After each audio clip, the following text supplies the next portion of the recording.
Is that a red flag? What we should do? You think that's a red flag? You were have, about to say we red should have flag. red flags down here on the ground. We should. And then every time you say something like, I'm a life coach, I'll just go, boom, put a red flag on the table. And then we'll see how many red flags are on the table by the time the interview's over. And you could have your red flags about me too. Yeah. I'll keep a digital counter. We should have that. We need the soccer flags. Yeah. Or it's just... Yeah, I'll keep it. Okay. That's so funny that you think that's a red flag. I don't feel like that's a red. Tell me why you think that's a red flag. I don't know. I just... that was a very knee-jerk reaction. You're like, red flag. So it's like you're searching for... You're right with what you said earlier. Like you're searching for something. It's like a guru. It's like a pastor. It's like any sort of person that says, look, I know what you need to do to get your life on track and to make it better. But that's your definition. That's saying a lot about somebody. But that's not what a true life coach does. And I know a lot of people label themselves that. Mm-hmm. A lot of those people don't have training in it. Yeah. But they're not supposed to tell you what to do. They're supposed to ask you the questions. Right. And then you answer the questions and then you figure out what to do. But they're still guiding you. They're asking you questions about yourself, but not where it steers into like therapy. Like if that's the case that it goes, like a life coach is just basically supposed to take you from A to B. Okay. If you have a goal, you have something you want to accomplish. I'm not here to like unpack all your stuff like therapy. It's very different. Okay. I went to therapy and I was like, there's got to be something more than this. I'm over this. I'm like ready. I've healed. I'm good. Let's keep going. Do group therapy? No, we had you got to do group. That's the real deal. But what? But why? Because I don't know what your situation was when you were growing up. For me, I had to kind of become an adult pretty quick, like 4 or 5. I had to start acting like an adult instead of like being allowed to be a kid. While I was a kid. Mm-hmm. Do you want to just make this the podcast and we'll do an intro later? You don't even have to do an intro. We can just roll into it and just talk. Whatever you want. Is that cool with you? Yeah, whatever you want to do. I gotta be out of here. I'd rather just talk and then I'll just do an intro. Yeah. Like with what we're doing now. Are you recording? Yeah, but I can like actually start the podcast. Whatever you want to do. Yeah, go ahead and just because I would like to continue this conversation if that's okay with you. We can talk about whatever you want to talk about. Yeah. You're the life coach. Oh, touche. Yeah. You're the one asking the questions, trying to get. But me I'm not trying to. I'm not guiding you though. I'm just asking questions. Yeah. Okay. I'm not. I'm asking. If anything, I'm asking questions as to what. Another red flag. I got another. How did I get another red flag? That's just seemed like it might have been a little bit of BS there. What did I say? I don't remember. I've already forgotten. Let's move on. It was a joke. I was just joking. Oh, I was ready. But it was because I asked you why, basically saying why it was a red flag. But the whole thing with like life coaching and, we're talking about group therapy. So we had an artist here. Do you know who Curtis Rausch is of Bright Light Social Hour? I do now. I've vlogged it. Will Sims, you vlogged it? I like that group. I've heard some. The psychedelic. Love them. But they did group therapy when one of the brothers of the bandmates passed away. How did he pass away? He committed suicide. Damn, that's horrible. So they went to group therapy, band therapy. Right.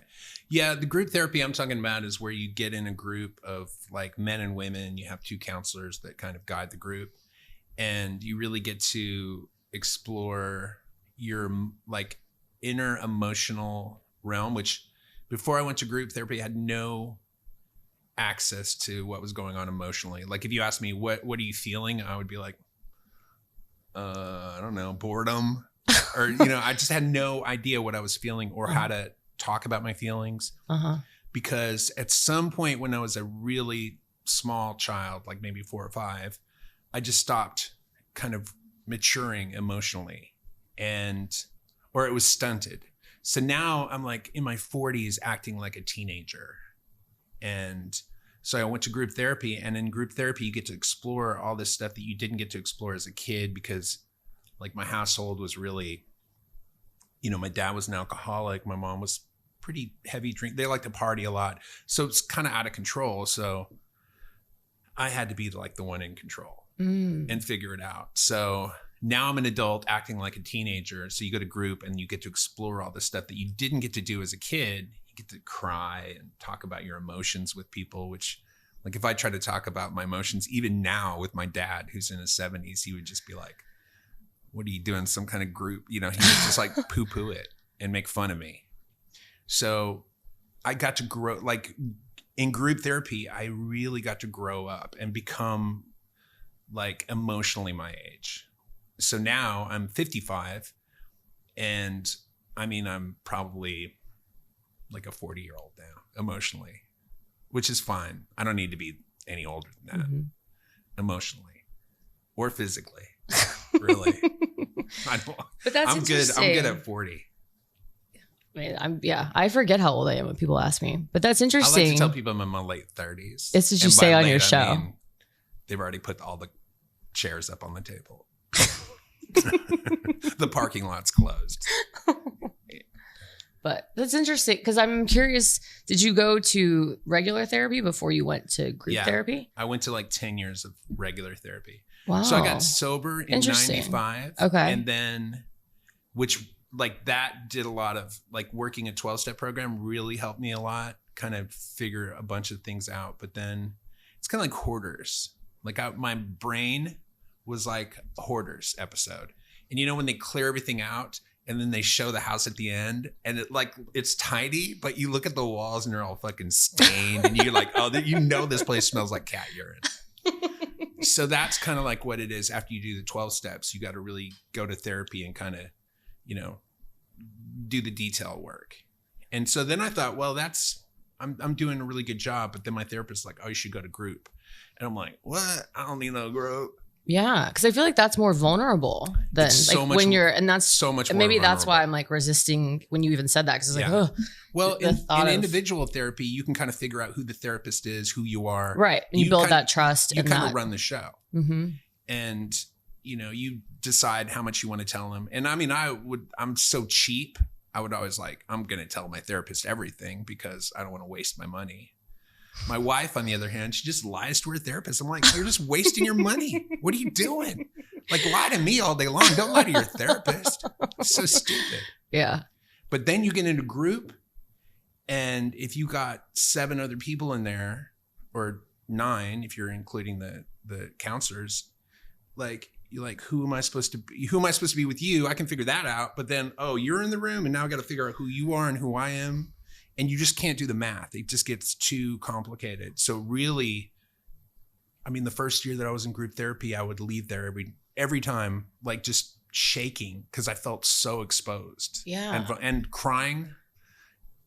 After the 3rd session, I would every time I'd go into group, I'd just be crying at some point, just bawling sometimes.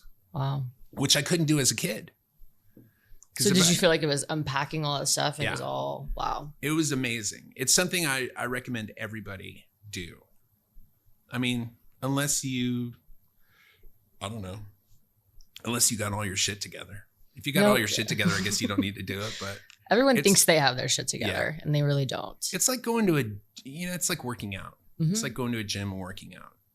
Like if you've been working out your whole life, great. Maybe you don't need to go to group mentally. Right. Like I'm using a metaphor. End scene. What was the metaphor? Cut. What was the metaphor? Oh, the metaphor is working out. Going to the gym is like therapy. Yes. Yeah. So what are we going to talk about? We can talk about everything. Concert Queen Connect. Yes. What does that name mean? I mean, I get Concert Queen. You go to a lot of concerts. You're a big fan of music. Yes. So that's how the whole thing started. Okay. I went to a lot of shows and then I just got tired. I saw how much money I was spending on shows and traveling around and just getting to know artists is what I'm passionate about and connecting people to music. So I see myself as a liaison. So I'm here to lift up artists. And so I built my platform as 100% organic. I've never bought a follower, bought a like, but I just genuinely love you should connecting try it with sometime. people. Buying followers. Yeah. Does it work? I don't know. I don't even know I don't even know how you do that. I don't know anything about any of it. But you're on social media, but you're using it more. I love that just from everything and seeing what you're doing. And I mean, I used to go to your shows at Nutty Brown when you were I forgot how many, like, I've been to a bunch of your shows, and I've been to Saxon Pub, done all the things live. So then to see you like transition over into like your YouTube and then watching the different shows that you have now, and even listening to, is your one that you have, it's called if you're okay, you're okay. If you're not okay, or if you're not okay. It's hard to say. Y'all say it like so quick. I'm okay, you're okay. I'm okay. I'm not okay, you're not okay. I'm not okay, you're not okay. Yeah. It's a joke. I mean, so Clint Wells, who I do the podcast with, he played in my group for years. He lives in Nashville, and I just love him. He's one of my best friends. And when it looked like we weren't going to be playing together, because I kind of got a permanent guitar player here in Austin, and I was just like, I don't want to like stop talking to him. And so I was like, let's do a podcast. And really it was just so I could talk to him. So to make sure that like at least once a week we were going to connect and talk. Yeah. So that was really the excuse to do it. But it's fun and people like it.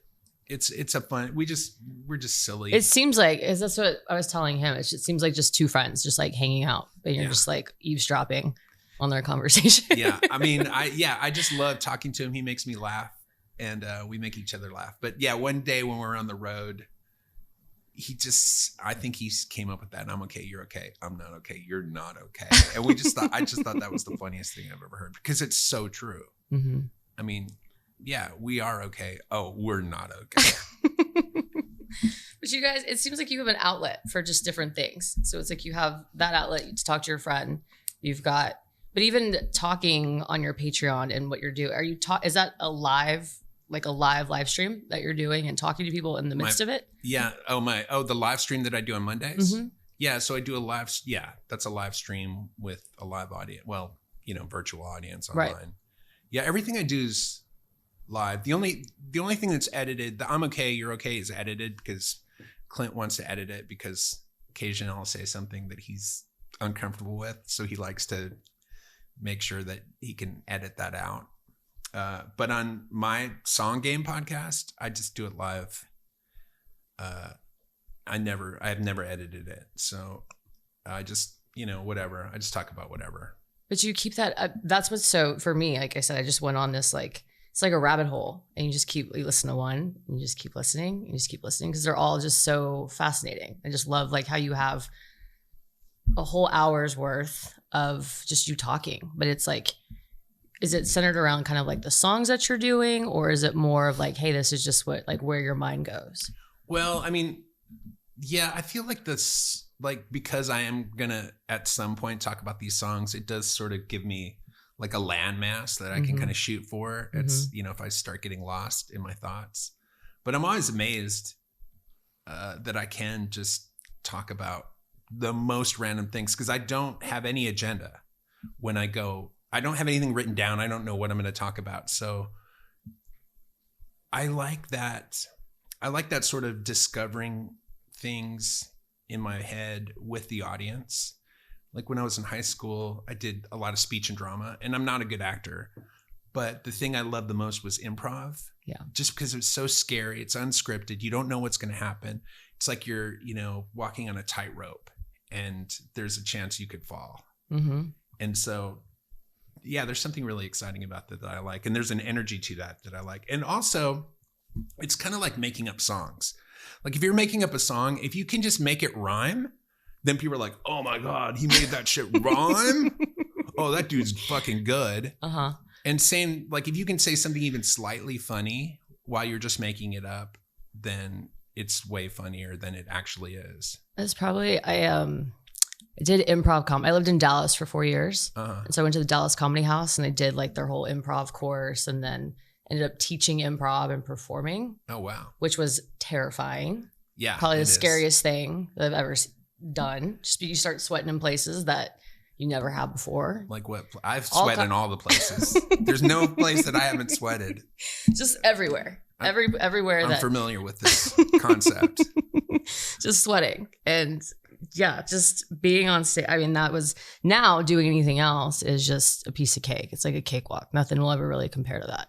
But even the exercises that we were doing, like, were just what, like, throughout, like, every single level, were just to pull things out of you and see.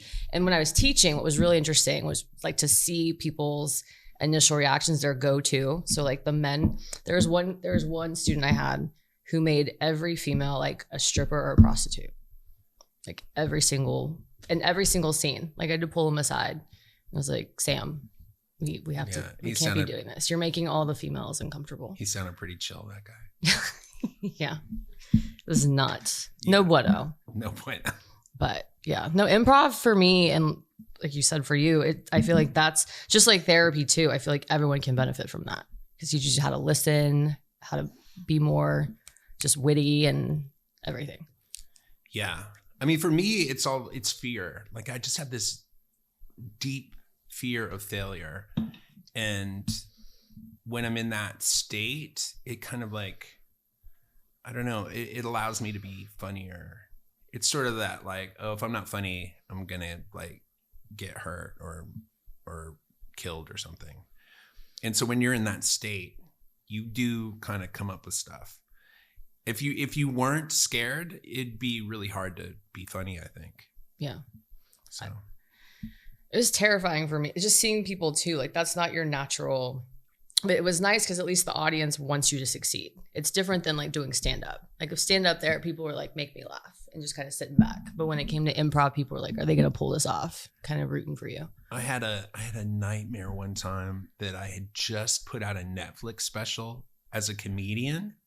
And I just it was dawning on me. I was like, oh no, I have to come up with a whole new hour of funny things to say. And I was just like, it was so it woke me up. I was so like terrified. Anyways, there's nothing harder than being funny on stage. Luckily, because I'm a songwriter, I'm just there to play songs. So if I happen to say something funny, like in this interview even, if I happen to say something funny, great. That's like a bonus. But if I don't, I'm not a comedian. I'm a songwriter. Right. But you have some really laugh out loud moments. I was trying to like write them all down and give them to Steve, but we ran out of time.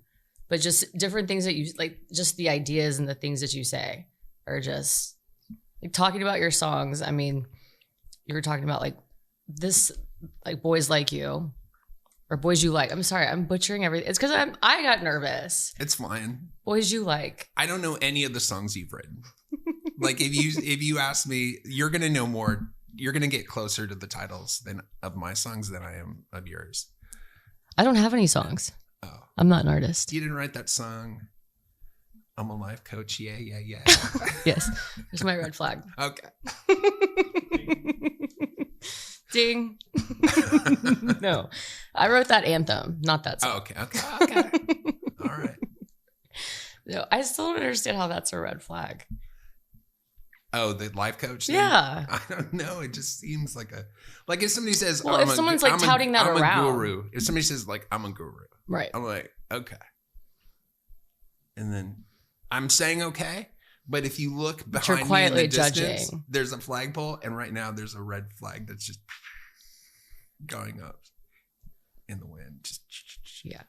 But it's not coming from like an ego place. I'm not saying like, oh, you know, because there's a lot of people that I feel like they tout that, or there's people that I know that say like, oh, I'm a life coach, and they're really not trained in that.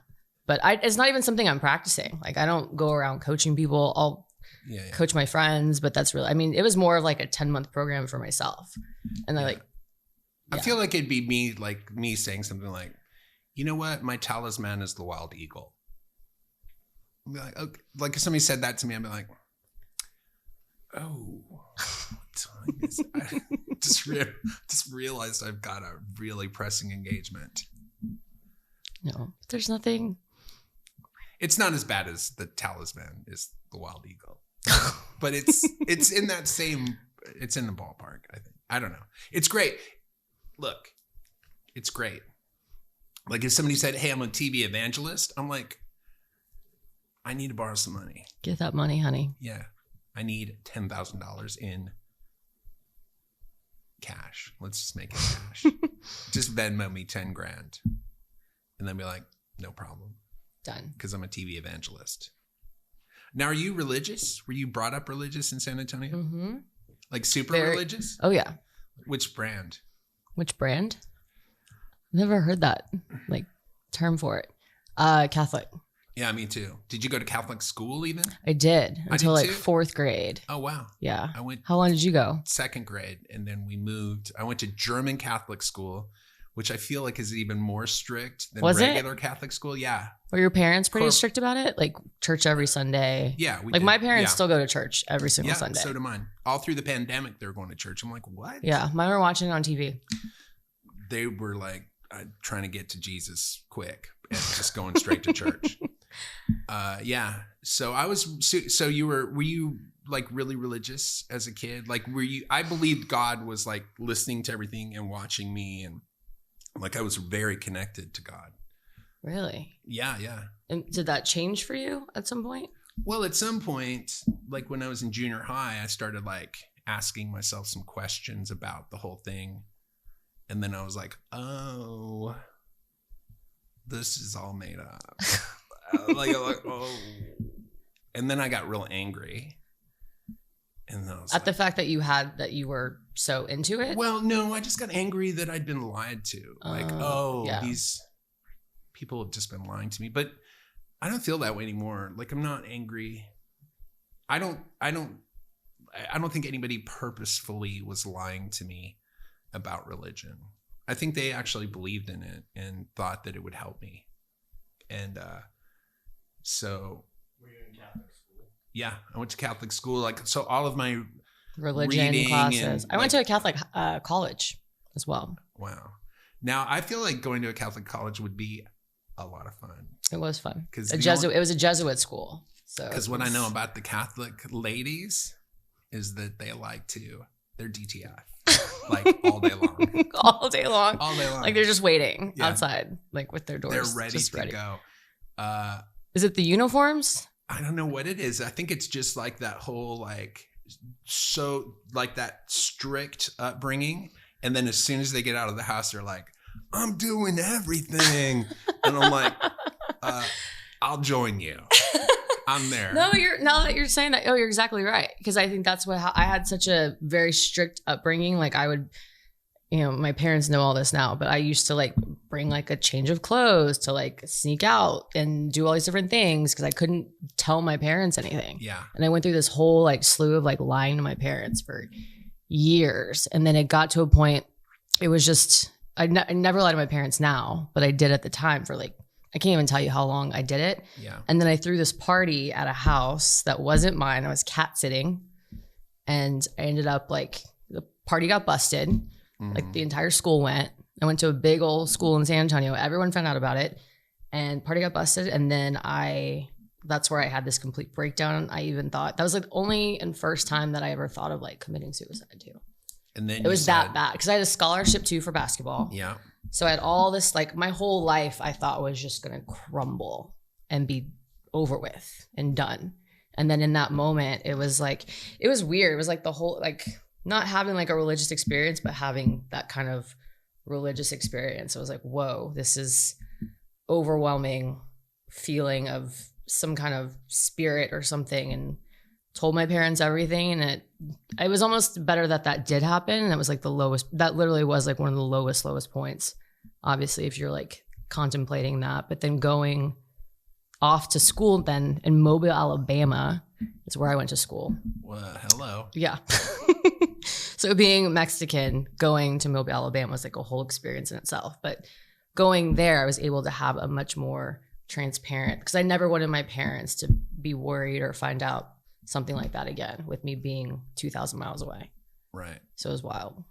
So then did you clean up your act? Like when I was at college, clean up and how? I mean, I partied. By the way, don't get me wrong. By the way, the way you answered that question, answer my question. It's like, when you ask somebody a question and they answer a question with a question. If you ask somebody like a simple question and then they don't answer the question and then they kind of stall and ask you a question, and then they look they've away. Answered the question. Was that another red flag? you learn a few things as you go through life. Like, you don't need to be like Sherlock Holmes to figure out the solution. Well, I wouldn't say I like straightened out. It wasn't like, I mean, it was typical, like, but I also played sports, so it kept me out. I mean, we had curfew. Look, you're a free spirit. You're the concert queen. What are you going to do? Stay home every night? No, you're going out. You're having But in college, you're in college. College, and it was, like you said, a Catholic school. Yeah. Catholic school kids were lit. Yeah. And going to that school. It was a private school, so I had a scholarship there. So it was a bunch of like really rich college kids that just had money to throw around. It was wild. Just when I think of like rich college kids, I think, oh, good people, salt of the earth, right? No, just awful. I don't know. I grew up very poor. We were very poor. And in college, I was extremely broke. Like, you know, no food, nothing. I remember there was this one time, the brokest I was in college. I had no money. And when I say no money, I mean zero money. Like checking account, zero, maybe even negative. No change, no pennies, no dollar, nothing. And I was living in this apartment. I had a mail truck was my mode of transportation. The old school mail trucks where the steering wheel is on the right, not on the left. One seat. Anyways, I had a flat tire, so no mode of transportation. My phone was cut off. I still had electricity, which was nice. I had a TV. This is pre-computers. Nobody had computers back then. It's called the 80s. I had a television that was 2 inches by 2 inches, black and white, that would just, with an aerial.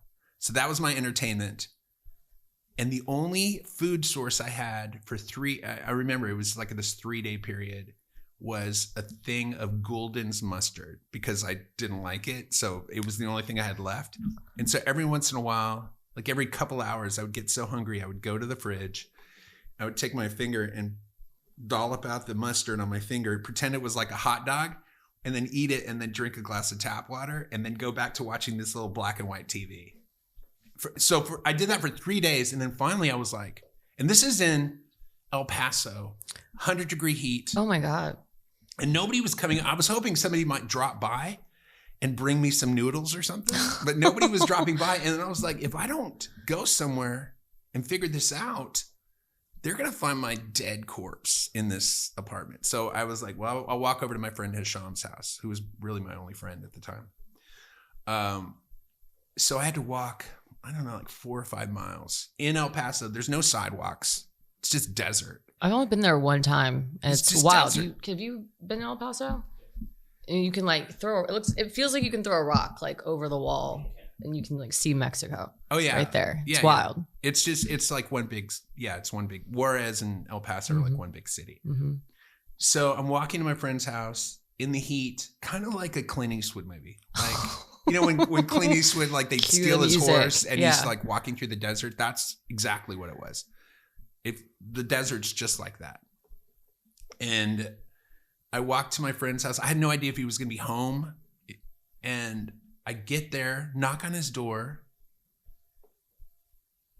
No answer. I'm like, oh shit. This is where I die. This is where I collapse and die. I knock again. I hear rustling. He opens up the door. He's like, oh, Bob, so good to see you. And I look past him because I don't care about him at all. At all. Like I'm starving. Oh my God. I look past him and I see his refrigerator. On top of the refrigerator, there's a sleeve of saltine crackers. And I was like, Isham, could I have a cracker? And he's like, yes. And so I walked up to the fridge and lifted one of the crackers out of the sleeve. And literally it was like the Holy Grail. Like it's in the scene, where like the knight has been on this quest for, slaying dragons, avoiding death, finally seeing the Holy Grail. I grabbed the saltine cracker. As I was putting it to my mouth, like fucking the light was hitting the salt and like, ding, I could hear like those diamond chimes as the light hit the salt. Oh my God. And I put it in my mouth and it was, I can't tell you, it was I think it was the greatest thing that's ever happened to me in my life. Like the feeling just of joy and pleasure that just went from my mouth through my whole body. It was the best cracker I've ever eaten in my life. And then I don't remember anything that happened after that. Wow. Did you think, man, I wish I had some mustard right now? I think me and Isham may have made sweet love after that. I'm not sure what happened. I blacked it out. But I do remember that cracker was good. What's that? Do you have a taste version now? Like you can't put mustard on a lot of stuff? Because No, I love mustard. Yeah. What about crackers? I did have a thing. The first year of college, I ate so much ramen, top ramen, that for years, probably 10 or 15 years, if I smelled ramen, I got that, kind of gag. It was horrible. I got that exact with ramen for a couple years. Yeah, because, I mean, you could buy it for 11 cents. I remember, like, if I could just put 11 cents together, I had a meal. But not in those 3 days. I had no 11 cents. Wow. So it's good. I mean, I think having experiences like that are good for your like character. It's like tempering steel. Like if you don't have that, what are you going to write about? Yeah. Or you have nothing. I agree with you. Write about like having a well-balanced meal every day? Really? There are people out there that are writing songs and that's the depth, is the well-balanced meal depth. Can you gauge that as a songwriter, like pretty immediately with people? I think so. I mean, yeah, I think so for sure. It is weird though. There are like lately, everything sounds really good to me. Like all the music that I hear just sounds so good because like for the last 10, 15 years, if you wanted to figure out like, oh, how do I recreate Led Zeppelin's sound? How do I play that solo from the Beatles? How do I recreate Pink Floyd's The Wall? Like it's all online. You just learn it. They tell you, oh, play this guitar, put it through this amp, put it through this pedal.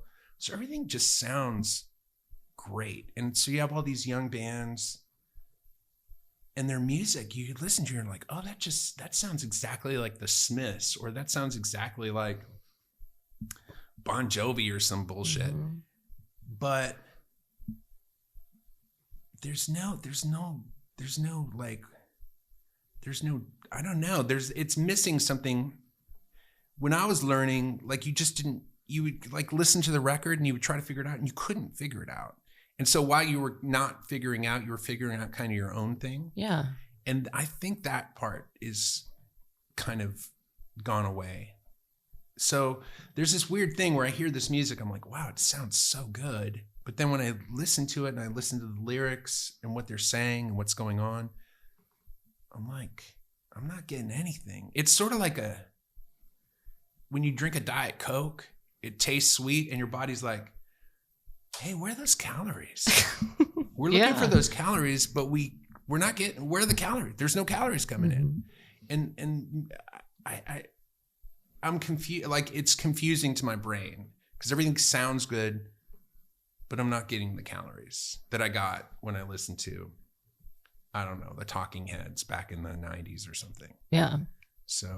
No, I hear that too a lot, like with vinyl. Like you'll hear like an Aretha Franklin, right? Like vinyl, and you hear that like pain that she has. Even Adele, like when Adele sings, that's another kind of like for being, every album is like her age. Yeah. I was like, she's been through some stuff. Yeah. Or she sounds like it, but at least you can hear it and you can feel it. How long do you think Adele's going to be putting out age records?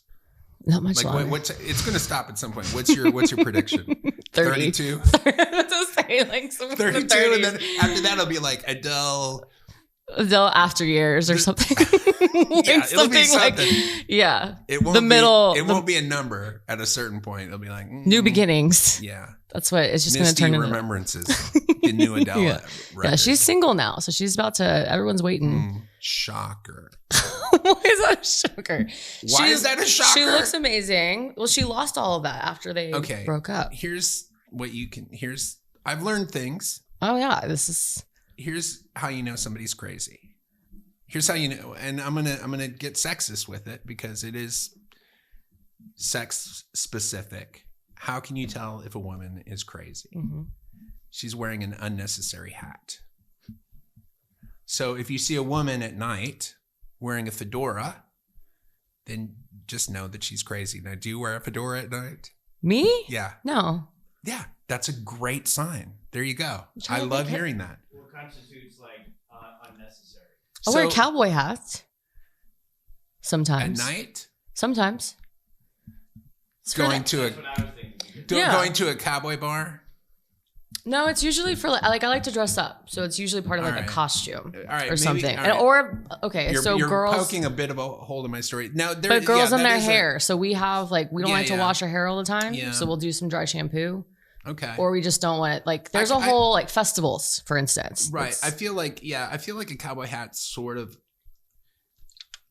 tiptoes the line, but I hear fedoras are very specific. Or just any kind of like unnecessary hat. Like if you're in the sun, you're wearing a sun hat. Totally makes sense. Problem. Yeah. If you're at a game, you've got a baseball hat on, you want to keep the sun out of your face. That's one thing. But if you're waiting tables at a restaurant and you show up in a fedora, straight up crazy. Now the second way you know a girl's crazy is she's holding a guitar. And obviously if you have a woman with a guitar and a hat. Whoa. She's tipping the scale. Yeah. Really far. So now just try it out in real life. Like, don't take my word for it. Go around now for the next 6 months and put my theory to the test and come back to me with the results. Oh, wow. Don't just poo-poo it now and go, oh, that's the old white guy with his fucking mansplaining bullshit. I think the first one applies to men and women though too. Oh God, yes. You know, I would say that for guys too. The Samuel Jackson hat. What's the name of the kangas or the? Yeah. You know, like that's crazy to me. Well, you know you are wearing an unnecessary hat right now. Because I want my hair. See, it's the hair. The hair situation. Well, okay, but Yeah, I don't need a hat inside. He always wears a hat. No. Okay. He's definitely not crazy. So but I would call this unnecessary. Like, technically speaking, this is unnecessary. You also have great hair. So I think that's like, you're coming from a place where you've never had to really worry about having crazy hair. Well, that's the thing. Like, I mean, women do get balding. There are some balding issues with women, but it's rarer than men. A lot of men are just as vain as women, no doubt. And so, yeah, if you're, in your mid-20s or 30 years old and you're balding, yeah, you might want to throw on a hat. It's so deceiving, though. And that doesn't mean you're crazy. It just means you're vain. It's deceiving to girls. There's so many guys. Isn't deceiving? Oh, yeah. Let's not even. Definitely the kettle. There's the kettle up on the stove going, hey, everybody. This is what's going on. But I'm just saying, we each have our own things, but that's what a girl like. One is greater than the other. Yes, women 100%. Yeah. Oh, women are way. Yes, anyway, I agree with you on that. I'm not disagreeing with you. We're not talking about vanity. We're talking about mental instability. Yeah.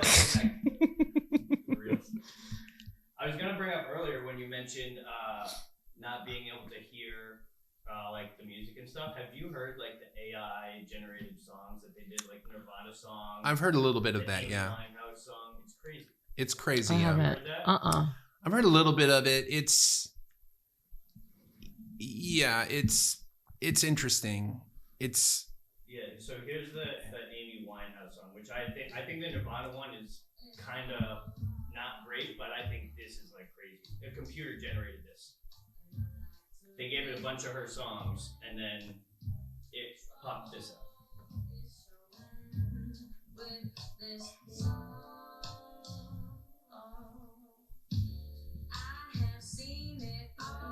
This is what I'm talking about. Like, that sounds really good to me, but is there anything there? No, it's literally a computer. There's absolutely nothing literally nothing there. So that's my problem with a lot of music that I'm coming across nowadays, is that it sounds right. It's very specific, which I don't like. Like, I hate anything that sounds like something else. Like, if somebody writes a song and it sounds like another song, I immediately I'm like, oh, I write that person off. Okay, so I did that with someone who will remain nameless. Oh, but really? Why? Yeah, I'll tell you after. Why can't we tell our friends here on the Concert Queen Connect? Like, because it's a little controversial. I don't want to call anybody out. But you got to call people out. out. I kind of straddle the fence on that, on calling people out sometimes. Steve talks me off of the ledge a lot when it comes to that. I think that's a wise move. You don't want to. Why do you want to make enemies? I don't know. I even talked to Mika about that, and she's like, Clarissa, let me do that. Because she loves to call people out left and right. She's all over her. So keep going. So there was this person, and literally I have an intern who basically took a song that this artist did and another song that it sounded identical to, and she was able to basically like slice it up, and it's the exact same song, but it's like a complete knockoff. And after that, I was like, I can't even like see this person, look at this person, right, promote this music, and this person's like all over town. And it's very difficult, but I agree. But then when I was talking to some other people about some other artists, they said, well, like Clarissa, a lot of people do that. A lot of artists do that. They'll take songs and then they'll twist them. But you're saying like, no, that's actually not the case. Well, I mean, me as a songwriter, if I'm watching a band or listening to something or hearing something, lots of times I'm like, oh, I love this. I want to go write a song like this. And there's a difference between being inspired when you hear something new to want to emulate it. And then there's another thing where you're either doing it knowingly, which is evil, or you're doing it unknowingly, which just means you're not aware enough or something. I don't know what it is, but there's one person that I won't name, Ray Montaigne. Really? I like it. All of his hits sound like other songs. Really? Like who? Absolutely. I don't know. I hear him and I'm like, oh yeah, that's that other song. And then I'm like, fuck that guy. And plus that guy's so much more famous and more successful than me. Also, if somebody's more successful or more famous, that's debatable. My first reaction is, fuck that person. Fuck that guy. Like if they're less famous or less successful, I'm like, I like their stuff. I like it a lot. But if they at some point get past me, I'm like, let me take another listen. Oh yeah, fuck that guy. See, it's like reverse for females. Like when I see a girl who's just really, really pretty and like already like farther along, I'm like, fuck you. Like literally I had that moment on my couch yesterday. I was like looking, I was like, fuck this girl. Right. Well, I think that's all women, by the way. I don't think you're alone. But I know. I probably speak for. By the way, all men are that way as well. All men do this thing. Because here's the deal. Let me mansplain it. Let me 50-year-old mansplain it right now. Wait, hold on. Let me get my. Because here's the deal. Like, if you're a dude, you have to be the number one stunner. You have to be the apex predator in the group. And so if you see somebody like homie right here is looking at me and he's like, yeah, I don't like that. I don't like this thing. He's got this. What the hell is that? He's fucking definitely packing on like an extra 50, like all these things in his head he's doing to kill me a little, like with a little knife blade in his head. You think so? Oh, for sure. And then, cause he's got to figure out a way for him. He's got to surpass me. He's got to be better than me. And now every once in a while, but every once in a while, what'll happen is somebody like Michael Jordan or like the real, like the dude will come in. And then if you're a guy, you just look at Michael Jordan and you're like, well, that's the guy. And you can Tom Brady. Tom Brady does that for a lot of people. You can just relax because you're like, well, I can't do anything. But if you're close, you're going to be doing all that shit. You're going to be like, oh yeah, that guy's more successful. He's more handsome, but I write better lyrics. Oh, I got more songs than him. Oh, I got a wife and kid and he's divorced. Whatever it is, you're just doing all this math to try to get yourself. And then somebody will like, oh, did you hear that? And you'll be like, yeah, fuck that guy. And what you're doing is you're killing him. You're trying to kill him with your words, because if you kill him, then maybe you can become the apex predator. But again, like I said, you know, somebody comes in who's like the man and you're like, well, that's the guy, you know, like that's spot on, especially with people you don't like, you're just meeting, right? Like, or have it's never met. No, it's everybody, you know, but more so I think it's more prevalent in your mind. I think with everybody it might be more a little deeper and like subconscious, but I think when like people you meet, it's like right there, and you're actually like thinking about it. You're like, yeah. Really thinking about it. Absolutely, you are. Like, it's just the way we're wired. Because again, the only reason we're here is to procreate and survive as a species. That's why, like, when you have a baby, you look at the baby and you're like, oh, this is the most beautiful, this is the most important thing in life. And the reason you feel that way is because your brain is making you feel that way, so that you'll do everything possible to protect this kid. And so that because you have to, for it to survive. And then we're virus. Human beings, we're just this virus that wants to, keep going. So, yeah. And so, yeah, with the ladies, I mean, they're like, oh, we're the same way. Yeah. I've gotten to a place though now where I'm like secure in myself, where if like I see a beautiful woman out, I'm able to like acknowledge her and be like, wow, that is a beautiful woman. But then there's like those knee-jerk reactions that you have where you see it. You like, can say, yeah, that's a beautiful woman, but at the same time, you'd be like, but look at them nails. Like, look at those. Look at that one nail. Oh, look at that. Oh, it's all chipped. I'm like, oh man. And, oh, look at that. Look at that. She's got look at those funky toes. Those funky toes on that bitch. That's what I love. No, you're right. You're exactly right. That's why I love Bachelor. That's like one of my favorite shows, because do you watch that show? It's the perfect show. I only watched like the first one just to judge all of them, like you said, because it's like it makes you feel so much better about your own life. All that reality TV does. I just like watching these women go insane. The girls are that got like all the guys too. The dudes are dumb. So men are. So when, all right, again, it all sounds sexist, but I feel like it's true because I have a son, I have a daughter, so I've just watched them grow up. I'm watching them grow up, and I see the differences between them. And what I found with my daughter is she's much smarter than my son was when they were the same age. And so I think women just take in way more information than men. And because they're smarter, they just know more stuff. Now, men, on the other hand, even though we're not as smart as women, we have this ability because of testosterone. I think it's mainly testosterone. We have this ability to focus what little we know in a very specific way, and are able to achieve, like, that's why we fucking, build the buildings and take over the country and start an army and do all this bullshit stuff that men do, that women could do if they focused enough to do it. But I think women, part of the deal there is like they need to know, like you need to know everything. Like when you walk into a room, you can't just be focused on one thing. You gotta know where everybody is, what everybody's doing, what everybody's wearing. Like, and men are like, we don't know. We just like walk in. We're like, are there any threats? Okay, cool. Who can I have sex with? Yeah. We're not taking it. We're not. Now that's, again, everything I'm saying, there's tons of exceptions. I'm talking, this is maybe 80 or 90% of men and women. You can find lots of women who, this isn't true of. You can find lots of men that this isn't true of. Like, there's lots of men who are very intuitive and see a lot of stuff,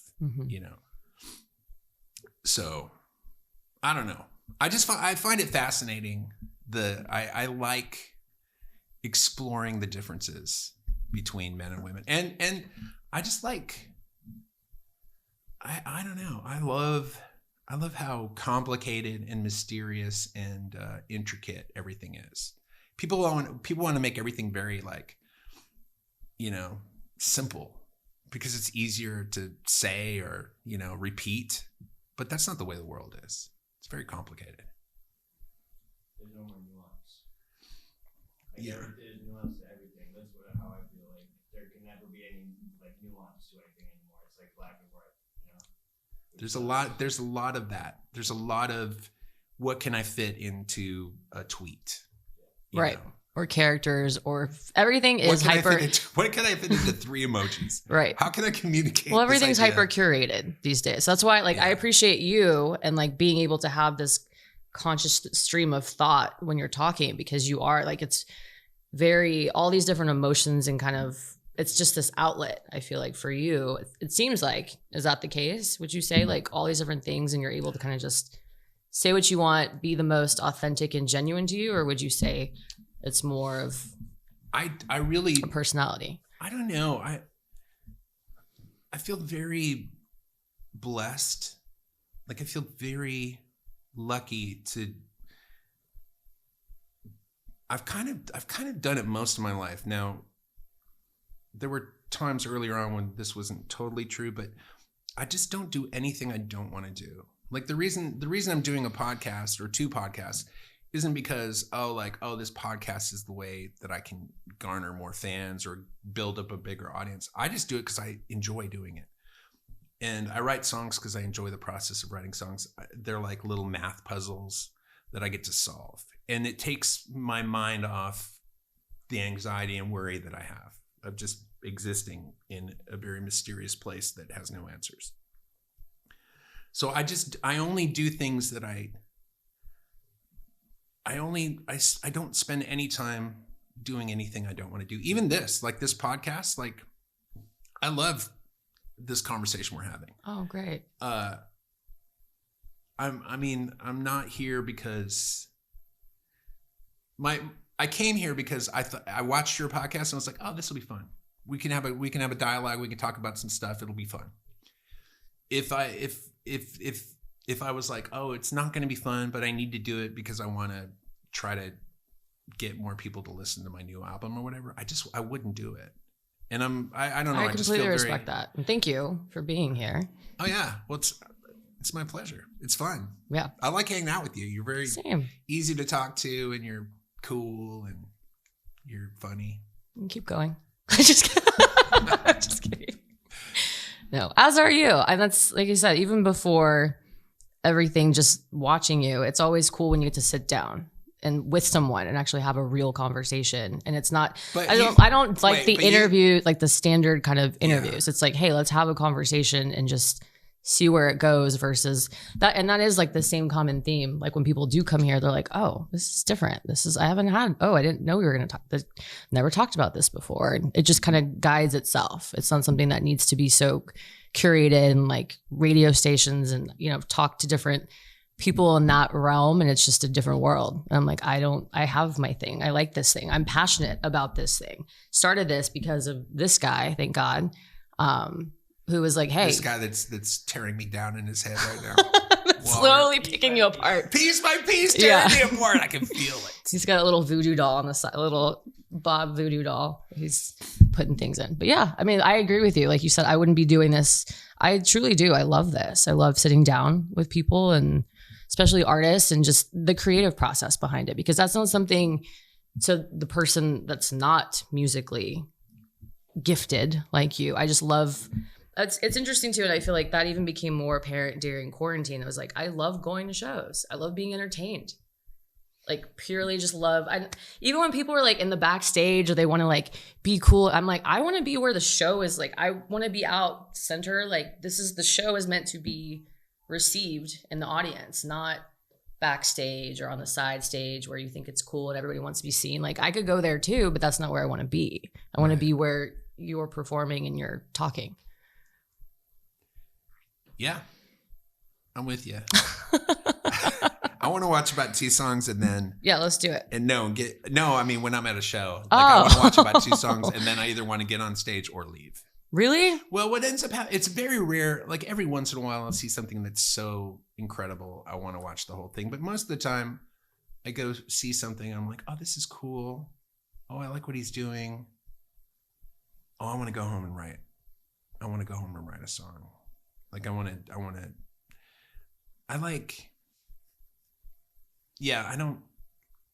it's weird. I don't spend a lot of time. I don't know.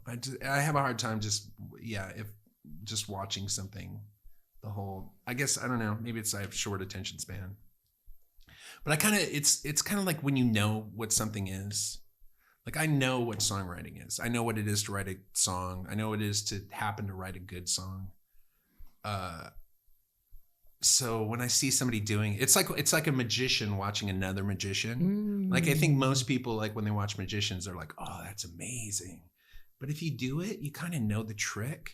And then every once in a while you'll see somebody do something and you're like, I don't know how the fuck they're doing that. Like those Lana Del Rey records, those first like 3 or 4 records, I was like, I don't know how this is happening. I don't know how this is being made. It was like mesmerizing to me. So that happens every once in a while, but for the most part, you kind of like, oh, I know that you figure it out, and then and then you want to go home and you want to, I like that spin on it. Let me go home and work on my little spin on it, and then you go write your song. And well, I love even in your song club, like I was telling him, like you take the song and then you build the story around it afterwards, like the musical or like these just random things that you're doing, these songs that you come up with, like Captain to like something like your new album that's coming out. I mean, this total like juxtaposition of sounds and having that freedom to have, what do you have, like 1,000 songs and you're just kind of pulling different songs from that, just part of your song club. But then you have this album that is coming out, obviously, that's very like produced and put together. Sure, yeah. So you have these different outlets for things where a lot of people, I feel like, I wish people would take more a page out of your book in the sense of like they would just release it and not be so just where it has to be so perfect or it has to sound a certain way and they can't sound any other way or they can't explore different genres, because I feel like there's so many artists that get so like, this is my sound and this is the only sound that people will respond to because they are caught up in the money, the fame, the name, or what people are telling them to do. And you've already kind of like, okay, cool, been there, done that, but now I'm doing it my way and this is what makes you happy. Yeah, I don't understand people who don't make a more diverse series of songs. It's so entertaining. I hope you continue that because it's so great. I like the Beatles because like all their songs sound different. I like Queen was one of my favorite bands when I was a kid, just because like you never knew what they were gonna do. Like they were just David Bowie, another guy who like just did all kinds of different stuff. Mm-hmm. That's why I love Led Zeppelin so much too, just because of the different songs that they have, and they can kind of go different ways and based off how they're feeling. Yeah, I mean, but not to the extreme, not like I feel like Queen they had and David Bowie. They had their like acoustic mode, and then they had their hardcore mode, or That's their true. heavy metal mode. But again, who cares? Because they're Timeless. such a fucking great band. Mm-hmm. That music was amazing. Mm-hmm. It's weird. I never listened to Led Zeppelin as a kid, and then my favorite band was the Beastie Boys, and I bought that License to Ill record when I was a kid, and then I was makes so much these beats sense. are so badass. And then I was in some club and they started playing a Led Zeppelin song. I was like, oh, they're gonna play that Beastie Boys song, and then it was When the Levee Breaks, and I was like, what? That's not Beastie Boys? And then it turned out it was Led Zeppelin. I was like, oh, let me check them out. And then I'm like, yeah, I'll stick with the Beastie Boys. Really? Oh yeah. That makes so much sense now. Like when your songs, like that you were like inspired by the Beastie Boys. Everything with me is about lyrics. So that's the most important thing is lyrics. And the problem I have with Led Zeppelin is their lyrics are they're ridiculous. In a good way or a bad way? Well, they're very teenagey. Mm. I want to give you my love. I want to give you my love. And then they got that thing, which is like, I want to fuck you, basically. That's like half their songs is, I want to, I'm going to crawl. I want to take my dick out and give you my dick. Here it is. And you're like, I don't want it. I don't want it right now. No, not right now. Maybe later. Maybe on a silver platter, but not. Anyways, there's that. And then the other one's like fucking Lord of the Rings. Like, and in the town of Silverware, they took a ferry walk down the fucking Trail of Roses in the silvery lake of the Swan Prince. I'm like, fucking shut the fuck up. This Robert Plant voice that you're doing is great. Well, by the way, Robert Plant, amazing singer, and one of the most charismatic front guys I've ever seen. I saw him solo at Austin City Limits. And I only went because my ex-wife is a huge Robert Plant fan. And my current wife also, her favorite artist is Led Zeppelin and her favorite singer is Robert Plant. So I'm like going there, like Holmes here. Let me see how bad this guy is. He's still got it. And so I go there and it's like that thing where you just see the dude. You just see the dude. And I'm like, oh, this is the guy. And I just was like, all right, that's the guy. I'm just going to sit back and enjoy this motherfucker because he was fucking so good and like relaxed and killing it. His voice was strong. He was flirting with the ladies. I think like notoriously they hire like young model women to be in the audience for Led Zeppelin and for him, so that he'll, be excited to see some hot women. Yeah, that he'll vibe off that. It's you could see where there were a couple like, those are some plants models that have been put in the audience because they were like too into it. I was like, oh, that's bullshit. I feel like they've been planted. Yeah, I know. As soon as I said it, I was like, that's interesting. Yeah. I don't know. I saw him at ACL Live when he was here like 2 years ago. And what'd you think? Amazing. Yeah. Because that was my first time seeing him. Yeah. And I had tried and something else happened. And I was concerned. I was like, oh, I wonder if he's going to sound. And his voice was still. I was like, after that rock and roll lifestyle, to still have that voice. I mean, I go out for a weekend sometimes and I'll be hoarse. So I'm like, I have no idea how y'all do it as far as like that rock and roll lifestyle. And then still Amy Winehouse, another prime example of all the different things that she did, and to still have her voice was, I mean, if you put her on mute and just watched her perform, she, Amy Winehouse was amazing. She's incredible. A force of nature for sure. And her, but just carried. Like if you like literally just put her on mute and you'd never seen her before, you would never in a million years match that voice with the way she looked. And then you put them together and it was just this powerful, just powerhouse. Yeah, she's incredible. I'll tell you the other person I always downplayed because their lyrics were so bad was STP, Stone Temple Pilots. Really? I just was always like hating on them, watching, they had all these videos on MTV and I'd be like, fuck this band. And then I got to see them live and they were amazing. The lead singer, what's his name? The guy that died? Dean DeLoe? No. Robert DeLoe? No. Eric Kretz? No. Jeff Gutt? No. Scott Weiland? Yeah, Scott. So Scott Weiland he looked like, he was the thinnest guy I've ever seen in my life. He looked like a weird rubbery alien, was amazing as a frontman. And then those songs are meant to be played at top volume through a giant arena style sound system. And it just knocked me to the ground. It was so great. And I was like, oh, once again, I'm wrong. The other band I was wrong about, Bon Jovi, I was always like, you'd see these interviews with John Bon Jovi. He's like, oh, I'm not getting as much fucking credit as Bruce Springsteen, and I'm just as good as he is. And I'm like, no, you're not, dude. And then I was in Milwaukee for Summerfest, and Bon Jovi was playing in the stadium, and we were loading our gear into our van.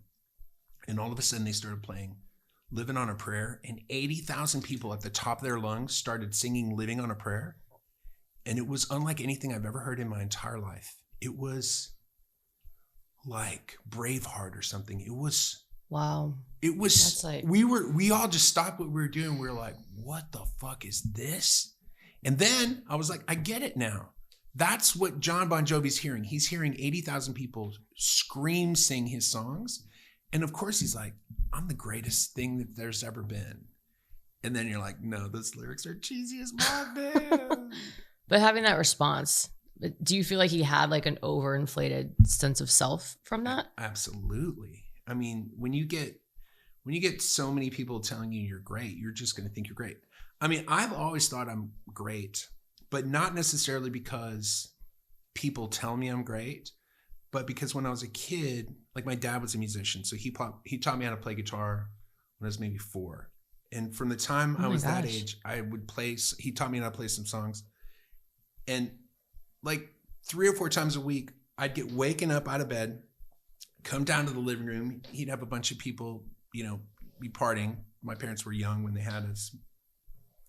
And we'd play songs, you know, row, row, row your boat gently down the stream, merrily, merrily. And when you're 4 years old and you do that, when you're done, people go nuts. And so in my head, I'm like this amazing performer, like this great rock star. And so I'll be playing at a club for 100 people. And I'm just like, man, I'm fucking killing it. Why are there not 10,000 people here? Because it's all in that little 4-year-old's brain. Wow. And so I don't know how people who don't have that have the drive. Like my entire life, like until maybe Lovely Creatures, which is my 3rd or 4th record, until that record, at no time ever in my life had I had any critics that were like, oh, we like what you're doing. They were all like, what you're doing sucks. Now, granted, they were right. Like all the stuff I did in my bands, Ugly Americans, Joe Rocket, all the stuff I did before my solo stuff was pretty terrible. But the solo stuff, I'm very proud of. Like everything I've done as Bob Schneider, there's nothing I don't stand by. Like I think, now granted, I put out my first record when I was 30. So I feel like I'd put out all the kind of horrible stuff with bands before that. But there was a point to this. I had a point at the beginning. Now I can't remember. We were talking about people cheering you on. Oh yeah. And not having that. So yeah, I don't know what it was. Well, and like you said, I feel like there's this new generation too that they don't have that sometimes. They don't have someone, or they have, you know, it's all through the internet. Or I mean, there's a lot of artists, like some that I know, that literally just like to sit in their rooms and they just go on Instagram Live and they don't enjoy, they're super introverted, not into performing. It's just what they're out doing. Yeah. I like the idea of doing everything. I love doing things virtual online. Like, so do you think you'll keep that up now with everything? Sure. Really? Yeah. I really enjoy it. I would have never, it's something I'd always wanted to do, but before the pandemic, I'd never done any of it.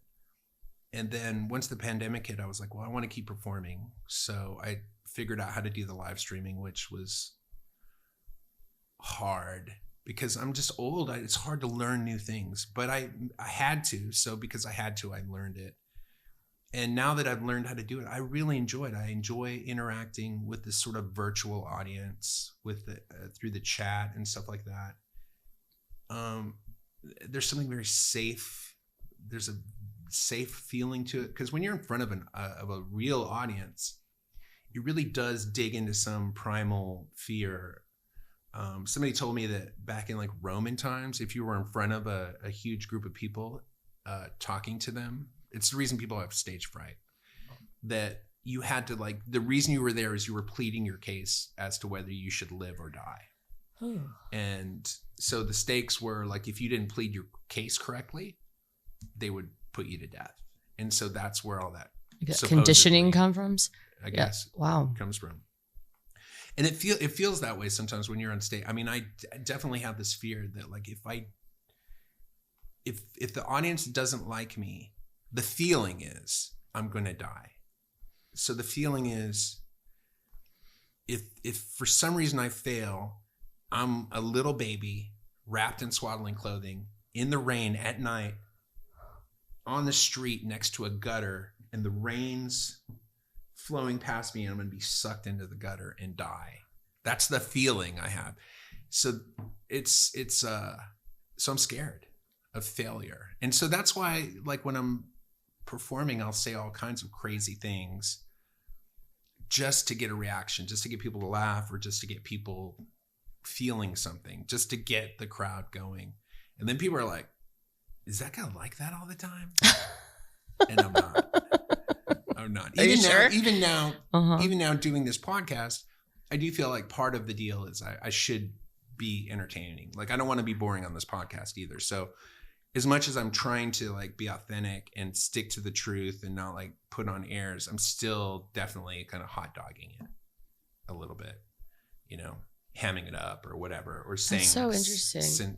That makes sense though, because I was wondering, like, even just watching, because like I said, when I was seeing like a solo show, it's just a lot of pressure. But then that's what you have like those. And by the way, like driving and listening to that is really, when the sirens are going off like randomly, it like not as fun like listening to it. But when you're I was getting Starbucks this morning and I was listening to it and the sirens kept going off. And were you thinking that you were being pulled yes. over? It happened to me 3 times. I never thought about that. I was dropping my dog off to daycare this morning so he wouldn't be here. And as I'm doing it, I hear that woo, woo, woo. I was like, oh my, what's happening? What's funny is those sirens are like from the 70s and they're like European sirens from the 70s. Oh, it doesn't, like, it's still a shock to the system. Believe me. It was like, and it happened multiple times. And I never, I mean, that's why I guess the siren is the siren. But yeah, just having those like underlying, and then you acknowledge it, which is cool sometimes. They're like, oh, sorry, the modem's starting up, or oh, yep, the cow's taking a shit this morning in the pasture. Like just different things. Do you have that thing? I've had insurance on my car. My registration's up to date.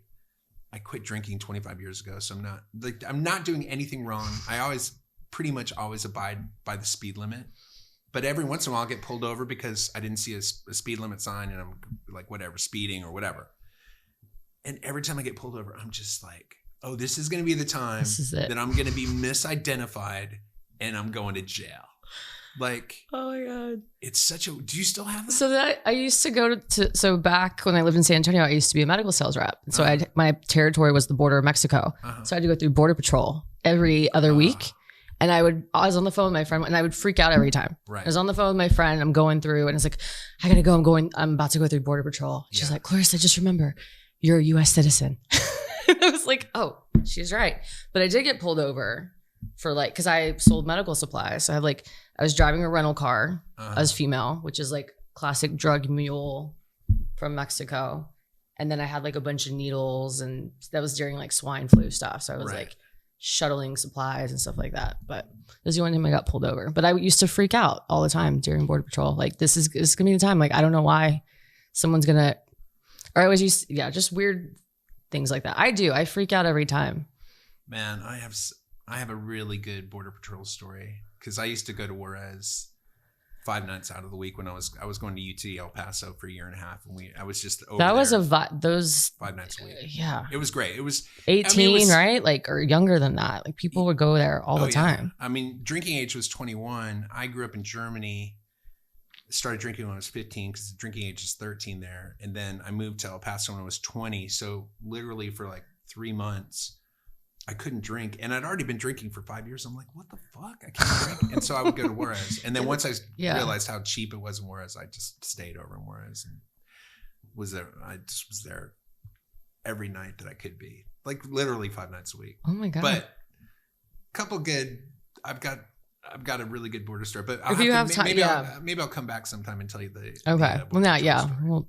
we'll miss that. Well, I appreciate you being here. Thanks for having me. And coming, hanging out. And is there anything you want to talk about as far as, I know you got this new album coming out. I know we kind of talked about different things with songs and music, but is there anything you want to tell the folks about your new album that's coming out? No, I mean, I'm pretty proud of it. I do have this thing where anytime somebody tells me like, oh, this is the best record I've ever made, it's always terrible. Like every time. Never once has somebody said, oh, this song, I just wrote this song, it's the best song ever, and I'll hear it and it's always bad. But I do feel like this record is probably, as a complete record, maybe the best record I've done since my first record, Lonely Land. Amazing. Just the songs, I'm really pretty happy with the songs. But again, just saying that makes me go, is it good or is it not? I don't know. I because I can't be subjective because I wrote the songs. But I'm pretty proud of the record. It's called In a Room Full of Blood with the Sleeping Tiger. I was going to call it Getting Older, and then everybody, including my wife and my manager, like, don't call it that because that's not cool. Well, and she's on the cover, right, with your daughter. With my daughter, yeah, which is So it's a very striking cover. It's beautiful. Thanks. Yeah, I was trying to figure out what to put on the cover, and my wife had taken that picture on a little kind of safari that she was going on. So I was like, oh, this kind of looks like a Led Zeppelin cover or something like that. It's cool. Thanks. So it was between that and then the other possible cover was this picture of a woman who had passed out during like spring break from this book that my wife uses a lot of images from. She does a lot of collage art, and she had put all these like stickers, kind of like the stickers on here, all over this like passed out like, you know, college student. And I was like, I really wanted to use that, but that image actually was a little too dark for the album. I don't think the contents isn't really dark like that. That image of that passed out girl with the stickers is pretty dark, but that's what my wife does. Now I want to see that. I want to see this. Well, all of her stuff, she's this amazing like poet and artist, and really a muse is really amazing. What she is. And but all of her stuff is it's kind of sexual, but it's also scary and sketchy, like real sketchy, all of her shit. But I'm so like normal and sort of conservative, you know, that I find it very titillating and you know, it makes me nervous. So anything that makes me nervous art wise, I'm always like attracted to. Yes, you're like, that works. Yeah. Very cool. Well, thank you so much for being here. Yeah. We'll have links. So when is that album officially available? Officially in August. If you go to my Patreon, patreon.com/Bob Schneider, you could join the Patreon. You can actually get it now if you don't want to wait until August. Part of my Patreon is you can get a download of it. Amazing. You don't have to wait until it starts streaming. Yeah, Patreon's amazing. I saw all your different levels and you get so many. I was like, wow, there's so many different things that you get and it's so entertaining. So please, like, I'm subscribing because it's just, I want to see everything and see all the new songs, a new album, and get everything. Hope I get that sneak peek, but we'll make sure to share all that. Or I could just send you a link. You could, but I'm going to support you. I appreciate it. And do that. No, I do. I really enjoy it. So, but you really don't need to do that. But I'm going to send you a link if you want. They're like, no, you hang up. No, you hang up. All right. No. Well, thank you so much. Yeah, thank you. And we will see you next week.